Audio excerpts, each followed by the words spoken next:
Okay, so I'm over at the Commonwealth, in the pancake house off the lobby, and I'm working on a stack of those raisin and nut jobs. They're good. And I'm reading the paper, and I'm reading, and I'm casing the pancake house and the usual shot, am I right? Right. So who walks in over to the cash register, but this chick? Right. 19, 20-year-old chick. Who we're talking about. And she wants a pack of Viceroys. I can believe that. So she gets the smokes and she does this number about how she forgot her purse up in her room. Up in her room? Yeah. Was she a pro? At that age? Yeah. Well, at this point we don't know. So, anyway, I go over and ask her, can I front her for the smokes? And she says she couldn't, and then she says, well, alright, and would I like to join her in a cup of coffee? She asked you? Yeah. For a cup of coffee? Right. All this time she was 19? 19, 20, so we sit down and get to talking, this, that, blah blah blah, and come up to my room and I'll pay you back for the cigarettes. No. Yeah. You're shitting me. I'm telling you. And was she a pro? So at this point we don't know, pro, semi-pro, Betty co-ed from college, regular young broad, it's anybody's ball game. So anyway, up we go, 5th floor on the alley and it's, sit down, you want a drink? What you got? Bourbon. Fine.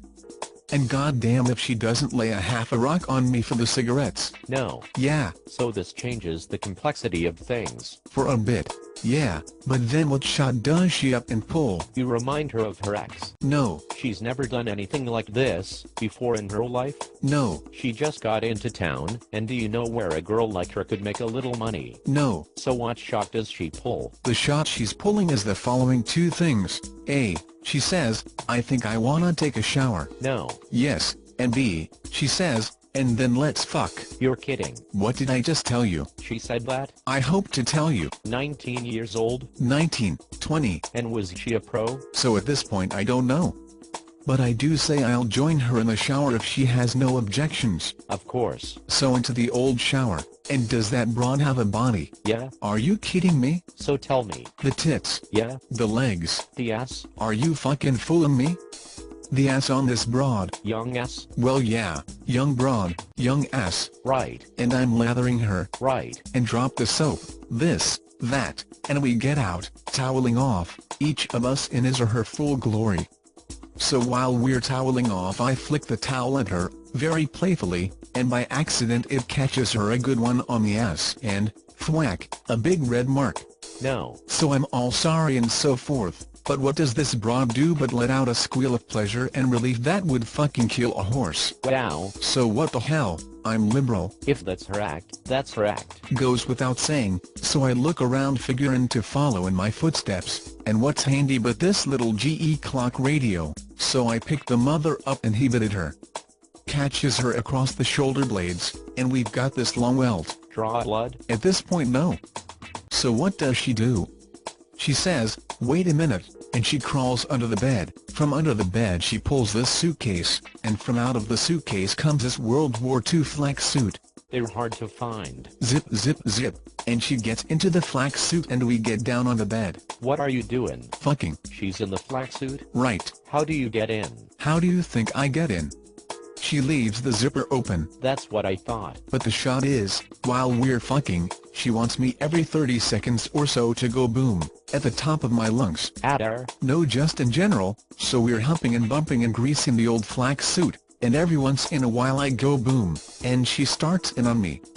Turn me over she says, so I do, she's on her stomach, I'm on top. They got a flap in the back of the flak suit? Yes, so she's on her stomach etc. In the middle of everything she slithers over to the side of the bed, picks up the house phone and says, give me room 511. Right. Who you calling I say, a friend she says, so okay, they answer the phone. Patrice she says, it's me, I'm up here with a friend and I could use a little help, could you help me out? Awesome. So wait, so I don't know what the shot is, so all of a sudden I hear coming out of the phone, rat-tat-tat-tat-tat-tat kapow, so fine, I'm pumping away, the chick on the other end is making airplane noises, every once in a while I go boom, and the broad on the bed starts going crazy, she's moaning and groaning and about to go the whole long route humping and bumping and she's screaming Red Dog 1 to Red Dog Squadron.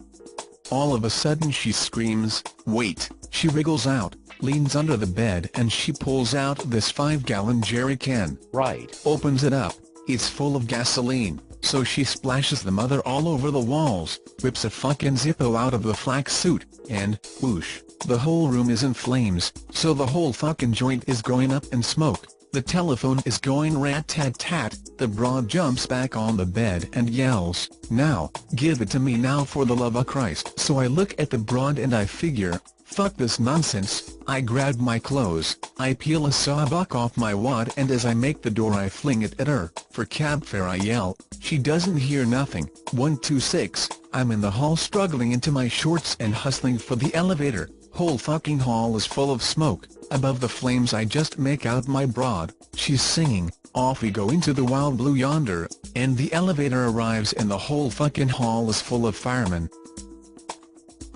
Those fucking firemen make out like bandits. Nobody does it normally anymore.